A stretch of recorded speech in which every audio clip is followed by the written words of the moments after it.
Well, Countess, that should do it until the next 1st of the month. Very well, Herr Schoenfeld.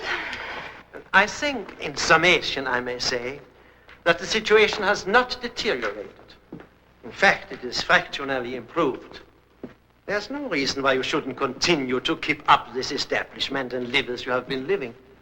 Provided, of course, that common caution is exercised.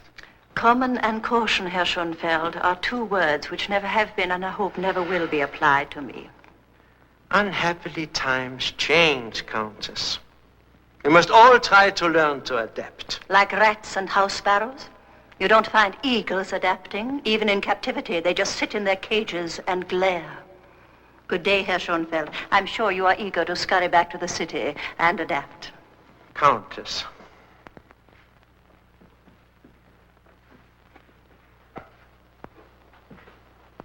Can those be wild strawberries? I found them in the market. I thought you might like some now. Oh, splendid. You are no fool, are you? You remember things. I try to, madam. Will Herr Schoenfeld be staying for lunch? He certainly will not. And it's just as well, since he'd scream with horror at the sight of these. If Herr Schoenfeld had his way, we'd all be living off boiled potatoes. And darning our own cotton stockings. Horrible plastic man. He probably sprung up like a mushroom in some ghastly suburb and gloats to see how the mighty are fallen. Let us hope for your sake, Conrad, that you have never seen better days. Grisly phantoms clanking around, moaning, nevermore, nevermore.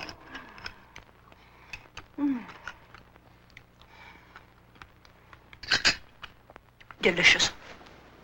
Is that all there is? Oh, no, madam. Shall I bring some more? No. On second thoughts, we'd better save them for lunch.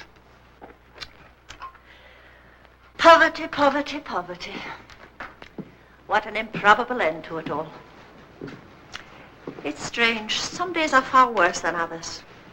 Usually one plods along, gets up, goes to bed, gets up, goes to bed, finding it all quite endurable.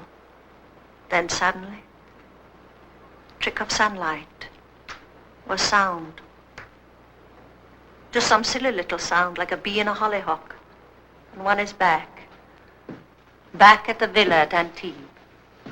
Or at Schönbrunn. At a garden party for the sad little king of Italy. Or worst of all, back galloping down the forest rides in Hungary with the hounds belling like mad. And perhaps a glimpse of the stag way off in the distance, bounding over a fallen beech tree. The villa, gone. The house in Paris, gone. The estates in Hungary and Bohemia, all of them rest homes now for the heroic factory workers of the People's Republic. Unending lawsuits, all of them doomed to fail. It killed my husband. The Herr Schoenfelds killed him. And the communists killed him. And all the puffed up little busybodies, changing the order of things and starting all over again.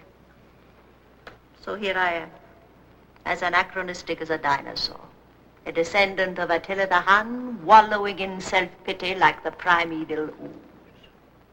You're still an Ornstein, and there's still the castle. You think that isn't the cruelest ghost of all? I was married from Castle Ornstein. 3,000 guests. The Duke of Gloucester, Prince Umberto, even poor old Mary of Romania with her orange hair and a palm of violets. I'll tell you something. Whenever I walk on that side of the house, I never let myself even glance at the castle. Perhaps one day you'll open it again. My poor Conrad. So you're just a little servant like the others after all, with your shoddy little servant's dream of one day the ship will come in. All it needs is money. And money grows on money trees. And when the moon is full, you throw an orange rind over your left shoulder. There's the Pleshkas. The Pleshkas? From the city. Oh, that terrible couple. There is also my poor Conrad. The entail. Cook tells me you haven't given a party in years. But in the old days, everyone used to fight for invitations. All the local nobility, everybody. In the butcher's this morning, they were talking about the Pleshkas. They're very snobbish, apparently, and they have a daughter.